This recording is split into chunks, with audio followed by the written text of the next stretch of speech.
আসসালামু আলাইকুম। এখন শুনবেন সংবাদ শিরোনাম। ফ্যাসিবাদের দোসরদের সাথে মিটিং করছে বিভ্রান্তকারীরা। যশোরের জনসভায় বললেন প্রধানমন্ত্রী তারেক রহমান। বিশৃঙ্খলাকারীদের বিরুদ্ধে সতর্ক থাকার আহ্বান। আগামী সপ্তাহ নাগাদ অর্ধেক কমবে লোডশেডিং, আশ্বাস বিদ্যুৎ মন্ত্রীর।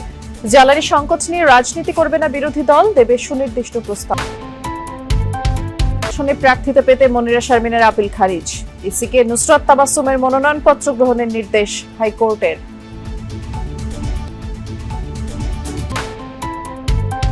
দেশ জুড়ে ঝড় বৃষ্টি, মেঘের ঘন ঘটা। 4 জেলায় বজ্রপাতে নিহত 8। জামালপুরে গাছ পড়ে 2 সন্তান সহ মায়ের মৃত্যু। এখন শুনবেন বিস্তারিত। যশোরে আধুনিক চিকিৎসা সেবা নিশ্চিতে 500 শয্যার অত্যাধুনিক হাসপাতাল নির্মাণ কাজের ভিত্তিপ্রস্তর স্থাপন করেন প্রধানমন্ত্রী তারেক রহমান। এ সময় প্রধানমন্ত্রী বলেন, 1 লাখ স্বাস্থ্যকর্মী নিয়োগ দেবে সরকার, যার 80%ই নারী। দেশকে এগিয়ে নিতে সুস্থ জাতি গড়ে তুলতে হবে, আর সেই লক্ষ্যে সরকার কাজ করে যাচ্ছে বলেও জানান প্রধানমন্ত্রী। দ্রুততার সাথে স্বাস্থ্যসেবা পৌঁছে দিতে বর্তমান সরকার অঙ্গীকারাবদ্ধ বলেও জানান প্রধানমন্ত্রী তারেক রহমান। বলেন, যশোর মেডিকেল কলেজ হাসপাতালে আধুনিক চিকিৎসা সরঞ্জাম, বিশেষায়িত বিভাগ, দক্ষ চিকিৎসক নার্সের সমন্বয়ে মানসম্মত সেবা নিশ্চিত করা হবে। 500 শয্যার এই হাসপাতাল চালু হলে স্থানীয় জনগণের পাশাপাশি আশপাশের জেলার মানুষও উন্নত চিকিৎসা সুবিধা পাবে। বিশেষ করে জরুরি সেবা, মাতৃ ও শিশু স্বাস্থ্য সেবা এবং বিভিন্ন জটিল রোগের চিকিৎসায় এটি গুরুত্বপূর্ণ ভূমিকা রাখবে। পরে প্রধানমন্ত্রী যশোরের 250 বছরের প্রাচীন ইনস্টিটিউট পাবলিক লাইব্রেরি পরিদর্শন করেন। গণভোটের রায় ভিন্ন খাতে প্রবাহিত করে নিজেদের স্বার্থে একটি মহল বিশৃঙ্খলা সৃষ্টি করতে চায়, সে বিষয়ে জনগণকে সতর্ক থাকার আহ্বান জানিয়ে প্রধানমন্ত্রী তারেক রহমান বলেছেন, জনগণের ভাগ্য নিয়ে কেউ ছিনিমিনি খেললে মানুষ 5 আগস্টের মতো জবাব দেবে। যশোরের বিভিন্ন কর্মসূচিতে তিনি বলেছেন, কোনো টিকিট বিক্রি করতে নয়, বাস্তব কাজ করতে চায় সরকার। যশোর থেকে বিস্তারিত জানাচ্ছেন সহকর্মী সাইফুদ্দিন রবিন, ক্যামেরায় ছিলেন আরেক সহকর্মী আলামিন তালুকদার। যশোরের শার্শা উপজেলার উলসি খাল জিয়ার খাল নামেই পরিচিত। খাঁ খাঁ শুষ্ক মরুর মতো এখন। প্রায় 50 বছর আগে জিয়াউর রহমান যে খাল খনন করেছিলেন, সেটি পুনঃখনন শুরু করলেন তাঁরই সন্তান প্রধানমন্ত্রী তারেক রহমান।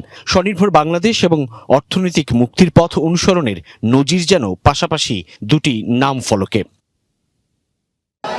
অপেক্ষায় থাকা সাধারণের সঙ্গে শুভেচ্ছা বিনিময় করতে করতে তারেক রহমান শুরু করেন খাল উলসি খনন। খালপাড়ের সুধী সমাবেশে প্রধানমন্ত্রী সরকারের সব প্রতিশ্রুতি অক্ষরে অক্ষরে পালনের আশ্বাস দেন। বলেন, বিএনপির রাজনীতি মানুষের ভাগ্যের পরিবর্তনের, তবে এবারও ষড়যন্ত্র হচ্ছে, তাই সতর্ক থাকতে হবে সকলকে। মধ্যপ্রাচ্য পরিস্থিতির কারণে অর্থনীতির উপর চাপ পড়ছে বলেও জানান তারেক রহমান। তবুও স্নাতক পর্যন্ত মেয়েদের বিনামূল্যে শিক্ষা, নারীদের জন্য এলপিজি কার্ড চালুর ঘোষণা দেন তিনি। মধ্যপ্রাচ্য পরিস্থিতির কারণে অর্থনীতির উপর চাপ পড়ছে বলেও জানান তারেক রহমান। তবুও স্নাতক পর্যন্ত মেয়েদের বিনামূল্যে শিক্ষা, নারীদের জন্য এলপিজি কার্ড চালুর ঘোষণা দেন তিনি। দক্ষিণ পশ্চিমাঞ্চল যশোরের দুঃখ ভবদহ, যে ভবদহে সাধারণ মানুষ প্রায়। আগামী সপ্তাহেই লোডশেডিং অর্ধেক কমে যাবে, আশ্বাস দিয়েছেন বিদ্যুৎ ও জ্বালানি মন্ত্রী ইকবাল হাসান মাহমুদ। সিপিডি আয়োজিত এক অনুষ্ঠানে কথা বলেছেন তিনি। মধ্যপ্রাচ্যের সংকটে জ্বালানি আমদানির খরচ বাড়ায় চাপ বাড়ছে অর্থনীতিতে, আর এমন পরিস্থিতিতে নবায়নযোগ্য জ্বালানিতে বিনিয়োগ বাড়ানোর তাগিদ দেন দেশি বিদেশি অংশীদাররা। এক্ষেত্রে সহযোগিতার আগ্রহ প্রকাশ করেছেন চীনা রাষ্ট্রদূত। লোডশেডিংয়ে বিপর্যস্ত জনজীবন রাজধানীতে ততটা প্রকট না হলেও গ্রামাঞ্চলে দিনের বেশিরভাগ সময়েই দেখা মিলছে না বিদ্যুতের। এজন্য ইরান যুক্তরাষ্ট্র যুদ্ধসহ নানা কারণে দেশের বেশ কিছু বিদ্যুৎ কেন্দ্র বন্ধ থাকাকে দায়ী করছে সরকার। তবে সোমবার কিছুটা আশার কথা জানিয়েছেন বিদ্যুৎ, জ্বালানি ও খনিজ সম্পদ বিষয়ক মন্ত্রী Iqbal Hasan Mahmud. Centre for Policy Dialogue CPD আয়োজিত 4র্থ বাংলাদেশ চায়না নবায়নযোগ্য জ্বালানি ফোরামের এই আয়োজনে মন্ত্রী জানান, বিদ্যুৎ সংকট কাটাতে আগামী 5 বছরে 10,000 মেগাওয়াট নতুন বিদ্যুৎ উৎপাদনের লক্ষ্য নির্ধারণ করা হয়েছে। গুলশানের একটি হোটেলে এই আলোচনায় অংশ নেন জ্বালানি খাতের অংশীজনরা। নবায়নযোগ্য খাতে কাঙ্ক্ষিত লক্ষ্য অর্জন না হওয়ার নানা কারণ তুলে ধরেন তারা। এ সময় বাংলাদেশে নিযুক্ত চীনের রাষ্ট্রদূত ইয়া ওয়েন বলেন, মধ্যপ্রাচ্যের অস্থিরতা দ্রুত কাটার সম্ভাবনা কম, তাই জ্বালানি নিরাপত্তায় বিকল্প পথ খুঁজতে হবে। তেল গ্যাস নির্ভরতা থেকে বের হয়ে নবায়নযোগ্য জ্বালানিতে যেতে হবে। চীন এ পথে বাংলাদেশের পাশে থাকতে চায়। সিপিডিও তাদের প্রেজেন্টেশনে জীবাশ্ম জ্বালানির উপর নির্ভরতা কমানো এবং বিনিয়োগ বান্ধব নীতি কাঠামো গড়ে তোলার উপর জোর দেয়। Definitely, it should be very much transparent. Tajnur Islam, Jamuna news, Dhaka. জ্বালানি সংকট নিয়ে কোনো রাজনীতি করবে না বিরোধী দল। পরিস্থিতি উত্তরণে সরকারকে সর্বাত্মক সহায়তা করা হবে, আর এর জন্য গঠিত বিশেষ কমিটিতে তাদের আছে সুনির্দিষ্ট কিছু পরামর্শ ও প্রস্তাব। কৃষিতে জ্বালানি সরবরাহে অগ্রাধিকার বিকল্প উৎস খোঁজার পাশাপাশি লোডশেডিংয়ে সমতার প্রস্তাব বিরোধীদের। সরকারি দল বলছে যৌক্তিক ও জনগুরুত্বপূর্ণ পরামর্শ অবশ্যই গ্রহণ করে পরিস্থিতি মোকাবেলা করা হবে। বিস্তারিত সহকর্মী লামিয়া তিথির রিপোর্টে। মধ্যপ্রাচ্যে যুদ্ধ শুরুর পর থেকে জ্বালানি সংকটের মুখে দেশ।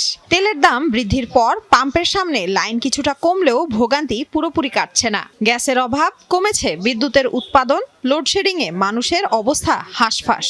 সুখ দুঃখে আমি পাশে থাকবো। এরই মধ্যে সরকার আর বিরোধী দলের 5 জন করে সদস্য নিয়ে হয়েছে বিশেষ কমিটি। চলমান পরিস্থিতিতে করণীয় ঠিক করবে এই কমিটি। তারা সময় পাচ্ছেন 30 দিন।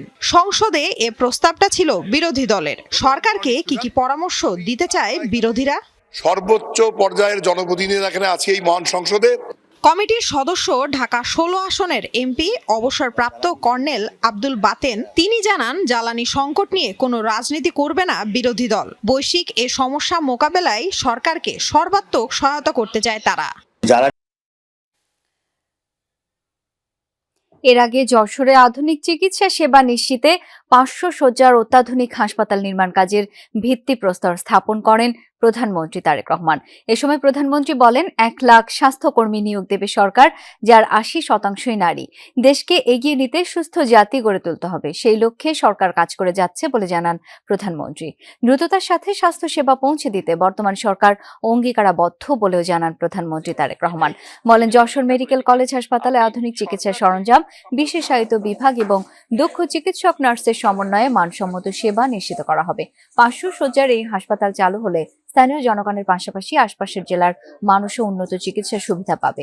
বিশেষ করে জরুরি সেবা, মাতৃ ও শিশু স্বাস্থ্য সেবা এবং বিভিন্ন জটিল রোগের চিকিৎসায় এটি গুরুত্বপূর্ণ ভূমিকা রাখবে। পরে প্রধানমন্ত্রী যশোরে 250 বছরের প্রাচীন ইনস্টিটিউট পাবলিক লাইব্রেরি পরিদর্শন করেন। এদিকে সকালে যশোর পৌঁছে শার্শায় উলুশী খাল পুনঃখনন কাজের উদ্বোধন করেন প্রধানমন্ত্রী।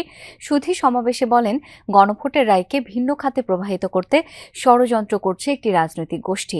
জুলাই সনদের অর্থ নিজেদের স্বার্থে ব্যবহার করে বিশৃঙ্খলা সৃষ্টি করতে চায় বলে মন্তব্য করেছেন প্রধানমন্ত্রী তারেক রহমান। জানান, পর্যায়ক্রমে দেশের বন্ধ কারখানাগুলো চালু করা হবে।